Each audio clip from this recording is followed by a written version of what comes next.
ബിനോയ് കുഞ്ഞുഞ്ഞിന്റെ ഓർമ്മകളിലാണ് പുതുപ്പള്ളിയുള്ളത്. അതുപോലെ തന്നെ വിവിധ DCCകളിലടക്കം വിവിധ അനുസ്മരണ പരിപാടികൾ സംഘടിപ്പിക്കുന്നുണ്ട്. ലോക്സഭാ പ്രതിപക്ഷ നേതാവ് രാഹുൽ ഗാന്ധി ഇപ്പോൾ പുതുപ്പള്ളിയിൽ എത്തിയിരിക്കുന്നു. കൂടുതൽ വിവരങ്ങൾ. അല്പസമയം മുമ്പാണ് ലോക്സഭാ പ്രതിപക്ഷ നേതാവ് രാഹുൽ ഗാന്ധി പുതുപ്പള്ളിയിൽ എത്തിച്ചേർന്നത്. പുതുപ്പള്ളിയിൽ ആദ്യം ഉമ്മൻചാണ്ടിയുടെ കല്ലറയിൽ പൂക്കൾ അർപ്പിച്ചു. അതിനുശേഷം മെഴുകുതിരി തെളിയിച്ചു. അതിന് തൊട്ട് പിന്നാലെ അദ്ദേഹം പള്ളിക്കുള്ളിൽ പ്രവേശിച്ചു. അവിടെയും ചെറിയ പ്രാർത്ഥനകൾ. ഇനി ഈ ചടങ്ങുകളുമായി ബന്ധപ്പെട്ട് പ്രധാനമായുള്ളത് പള്ളിയിൽ നടക്കുന്ന പ്രധാനപ്പെട്ട 2 ചടങ്ങുകളാണ്. അതിലും പങ്കെടുത്തതിന് ശേഷമായിരിക്കും ഈ സ്മൃതി സമ്മേളനത്തിലേക്ക് കടക്കുക. പുതുപ്പള്ളിയിൽ മാത്രമല്ല, കേരളത്തിലെ ഒട്ടുമിക്ക സ്ഥലങ്ങളിലും ബ്ലോക്ക് തലത്തിലും മണ്ഡലം തലത്തിലും ഒക്കെ തന്നെ ഉമ്മൻചാണ്ടിയുടെ ചരമവാർഷികം ആചരിക്കുന്നതിന് വേണ്ടി തീരുമാനിച്ചിട്ടുണ്ട്. കോൺഗ്രസിന്റെ മുതിർന്ന നേതാക്കന്മാർ ഉൾപ്പെടെയുള്ളവർ ഇപ്പോൾ പുതുപ്പള്ളിയിലാണുള്ളത്. പ്രതിപക്ഷ നേതാവ് VD സതീശൻ, ഒപ്പം AICC general secretary KC Venugopal, KPCC അധ്യക്ഷൻ ഉൾപ്പെടെയുള്ളവർ ഇപ്പോൾ പുതുപ്പള്ളിയിലുണ്ട്. മുതിർന്ന കോൺഗ്രസ് നേതാക്കളെല്ലാം തന്നെ പുതുപ്പള്ളിയിൽ എത്തിച്ചേർന്നിട്ടുണ്ട്. കാരണം ഏകദേശം ഒരാഴ്ചയായിട്ടുള്ള തയ്യാറെടുപ്പുകളാണ് ഇവിടെ ഇതിന്റെ ഭാഗമായിട്ട്, അതായത് രാഹുൽ ഗാന്ധിയുടെ എത്തുന്നതിന്റെ ഭാഗമായിട്ട് നടത്തിയിരുന്നത്. പുതുപ്പള്ളി പള്ളിയിൽ തന്നെയാണ്, പള്ളിയോട് ചേർന്നുള്ള സ്ഥലത്ത് തന്നെയാണ് അദ്ദേഹത്തിന്റെ പ്രതിമണ്ഡപം ഒരുക്കിയിട്ടുള്ളതും.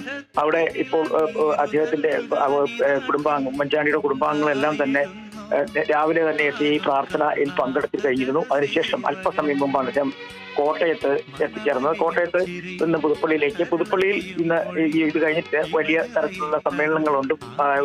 ഭവനരഹിതരായ ആളുകൾക്ക് നേരത്തെ തന്നെ ഉമ്മൻചാണ്ടിയുടെ പ്രത്യേക ഫണ്ട് ഉണ്ടായിരുന്നു. അദ്ദേഹത്തിന് വേണ്ടി പ്രവർത്തിക്കുന്ന സംഘടനകളൊക്കെ ഉണ്ട്. അവരുടെ നൽകുന്ന വീടുകൾ, ഒരു കാരുണ്യ പദ്ധതിയുടെ ഭാഗമായിട്ടാണ് വീടുകൾ നൽകുന്നത്. ഒപ്പം ഈ കേൾവി ശക്തി നഷ്ടപ്പെട്ട കുട്ടികൾക്ക് വേണ്ടി ഒരു പ്രത്യേക സംവിധാനം അദ്ദേഹം മുഖ്യമന്ത്രിയായിരുന്നപ്പോൾ തന്നെ തുടങ്ങിയതായിരുന്നു. നമ്മൾ പലപ്പോഴും ആ വാർത്തകൾ കേട്ടിട്ടുള്ളതുമാണ്. വിവിധ സംഘടനകളുമായി ചേർന്ന ഒരു പ്ലാറ്റ്ഫോമാണ് അതിനു വേണ്ടി തയ്യാറാക്കിയിരുന്നത്.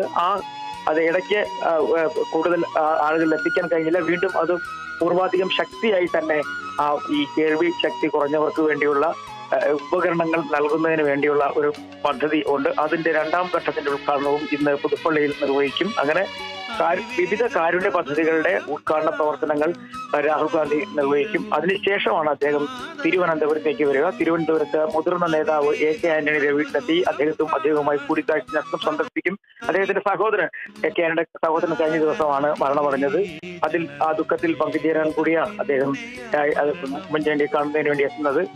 പുതുപ്പള്ളിയിൽ ഒരു പക്ഷേ ഇത്രയും വലിയൊരു സമ്മേളനം, ഒരു കേരളത്തിൽ തന്നെ ഒരു മുൻ മുഖ്യമന്ത്രിക്ക് ഇത്രയധികം വലിയ ഒരു ഓർമ്മ ദിവസമായി, അല്ലെങ്കിൽ ഒരു അദ്ദേഹത്തിന്റെ ജന്മവാർഷിക ദിവസമൊക്കെ ഇങ്ങനെ ഒരു തരത്തിൽ ആചരിക്കുന്ന പതിവ് ഉണ്ടായിട്ടില്ല. പക്ഷെ അതിൽ നിന്നെല്ലാം വ്യത്യസ്തമായി ഒരു പള്ളിയും ആ പ്രദേശങ്ങളും എല്ലാം തന്നെ ഉമ്മൻചാണ്ടി എന്ന് പറയുന്ന ആ മുൻ മുഖ്യമന്ത്രിക്ക് പിന്നാലെ എത്തുന്നു. അദ്ദേഹത്തിന്റെ ഓർമ്മ പുതുക്കുന്ന ദിവസം വലിയ തരത്തിലുള്ള ചടങ്ങുകൾ, പ്രത്യേകിച്ചും അദ്ദേഹം നടത്തിയിട്ടുള്ള കാരുണ്യ പ്രവർത്തനങ്ങൾ ചൂണ്ടിക്കാണിക്കുന്നതിൽ എടുത്തു പറയുന്ന തരത്തിൽ തന്നെ അദ്ദേഹത്തിന് വേണ്ടിയുള്ള ചടങ്ങുകൾ സംഘടിപ്പിച്ചിരിക്കുന്നത്. പുതുപ്പള്ളിയിലായാലും ശരി തന്നെ മറ്റ് സ്ഥലങ്ങളിലൊക്കെ തന്നെ ജില്ലാ കമ്മിറ്റികളുടെ നേതൃത്വത്തിലൊക്കെ തന്നെ ഇത്തരത്തിൽ വലിയ ചടങ്ങുകൾ സംഘടിപ്പിച്ചിട്ടുണ്ട്. പ്രധാനപ്പെട്ടതും ഇത് തന്നെയാണ്. ഈ കാരുണ്യ പ്രവർത്തനങ്ങൾ തന്നെയാണ് അദ്ദേഹത്തിന്റെ ഓർമ്മ ദിവസം സംഘടിപ്പിക്കുന്നതും. ഇതിന് ശേഷം ഈ എല്ലാ നേതാക്കന്മാരും ഈ പുതുപ്പള്ളിയിൽ നടക്കുന്ന ചടങ്ങിൽ, അതായത് പുതുപ്പള്ളിയിൽ നടക്കുന്ന ചരമവാർഷിക ദിനാചരണത്തിന്റെ ഭാഗമായി നടക്കുന്ന ചടങ്ങുകളിൽ KPCC president, AICC general secretary KC Venugopal, പ്രതിപക്ഷ നേതാവ് VD സതീശൻ തുടങ്ങി മുതിർന്ന കോൺഗ്രസ് നേതാക്കന്മാരും യൂത്ത് കോൺഗ്രസ് നേതാക്കന്മാർ ഉൾപ്പെടെയുള്ളവർ, സാമുദായിക രംഗങ്ങളിൽ നിന്നുള്ളവരൊക്കെ തന്നെ ഇതിൽ പങ്കെടുത്ത് രാഷ്ട്രീയത്തിനപ്പുറം അദ്ദേഹത്തിന്റെ ഓർമ്മ പുതുക്കൽ തന്നെയാണ് പുതുപ്പള്ളി ലക്ഷ്യമിട്ടിരിക്കുന്നത് നമുക്ക് പറയാൻ കഴിയും. അത്തരത്തിൽ ഒരു വലിയ ചടങ്ങാണ് പുതുപ്പള്ളി പള്ളിക്ക് സമീപത്തുള്ള ഒരു പ്രത്യേക പന്തൽ തയ്യാറാക്കി അവിടെയായി നടക്കാൻ പോകുന്നത്.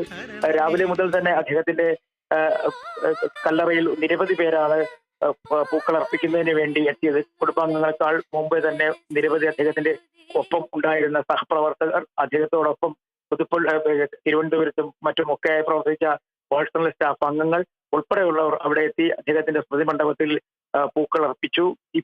ഇനി പള്ളിയിൽ നടക്കുന്ന ചില പ്രാർത്ഥനാ സംബന്ധമായ ചടങ്ങുകളാണ്. അത് കഴിഞ്ഞാൽ ഉടൻ തന്നെ ഈ ചരമ വാർഷിക സമ്മേളനത്തിലേക്ക് കടക്കും. 2ാം ചരമ വാർഷികത്തിന്റെ അനുബന്ധിച്ച് ഉമ്മൻചാണ്ടിയുടെ പേരിൽ നടത്തുന്ന കാരുണ്യ പദ്ധതികളുടെ ഉദ്ഘാടനവും ഇന്ന് തന്നെ ഉണ്ടാകും. പ്രത്യേകിച്ചും ഭവനരഹിതരായ 13 പേർക്ക് ആണ് ഈ വീട് വെച്ച് നൽകുന്നത്.